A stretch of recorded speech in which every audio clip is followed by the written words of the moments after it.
പ്രിയമുള്ള പ്രേക്ഷകരെ, നിങ്ങളുടെ നാളെ നാം ചർച്ച ചെയ്യുന്നത് 2025 മാർച്ച് മാസം 4-ാം തീയതി, അതായത് 1200 കുംഭമാസം 20-ാം തീയതി ചൊവ്വാഴ്ച. നാളെ ചൊവ്വാഴ്ചത്തെ രാഹുകാലം നിങ്ങൾക്കേവർക്കും സുപരിചിതമാണ്. ഉച്ചയ്ക്ക് 3 മണി മുതൽ 4:30 വരെയുള്ള സമയമാകുന്നു രാഹുകാലം.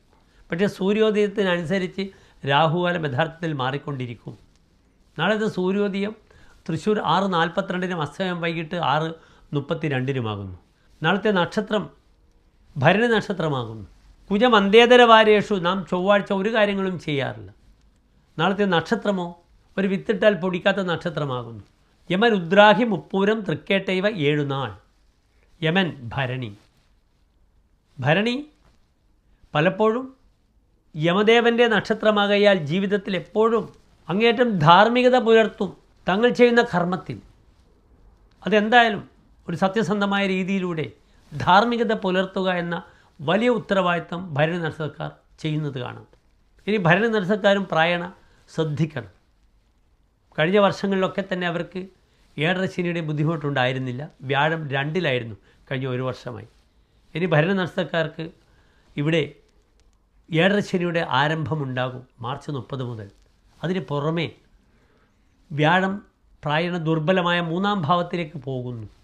അതിനാൽ നന്നായി പ്രാർത്ഥനയിലേക്ക് വരണം, ഏകാഗ്രതയിലേക്ക് വന്ന് ജപിക്കണം, പ്രാർത്ഥിക്കണം. അതിലൂടെ ദോഷങ്ങൾക്കൊക്കെ ഒരു പരിഹാരം കാണാൻ ശ്രമിക്കണം. വളരെ വിശദമായി ഡോക്ടർ മഹാരാജ് നിങ്ങളുമായി ഈ ശനിയുടെ ചാരവശാലുള്ള മാറ്റത്തെപ്പറ്റി ഉടൻ തന്നെ ചർച്ച ചെയ്യുന്നതാണ്. നാളെ ദിനം ശുഭമല്ല, നക്ഷത്രവും ശുഭമല്ല. അതിനാൽ എൻ്റെ പ്രിയപ്പെട്ട പ്രേക്ഷകർ നാളത്തെ ദിനം വിശേഷിച്ച് ഒരു നല്ല സമയത്തിൻ്റെ പിറകെ പോകേണ്ടതില്ല. നാളെ നിങ്ങൾ ക്ഷേത്ര സന്ദർശനം നടത്തണം.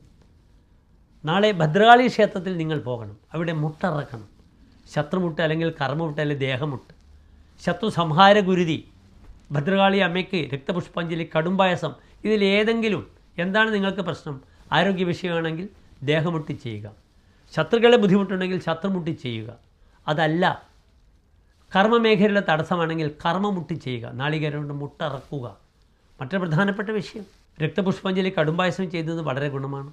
ഭദ്രകാളിക്ക് ഒരു നെയ്വിളക്ക് സമർപ്പിക്കുക. നാളത്തെ ദിവസം പ്രയാസങ്ങളില്ലാതെ നാളത്തെ ദിനം വളരെ അനുകൂലമായി എൻ്റെ പ്രിയപ്പെട്ട പ്രേക്ഷകർക്ക് മുന്നോട്ട് നയിക്കാൻ കഴിയട്ടെ എന്ന ആത്മാർത്ഥമായ പ്രാർത്ഥനയോടുകൂടി നല്ല നാളെ ആശംസിക്കുന്നു. നന്ദി, നമസ്കാരം.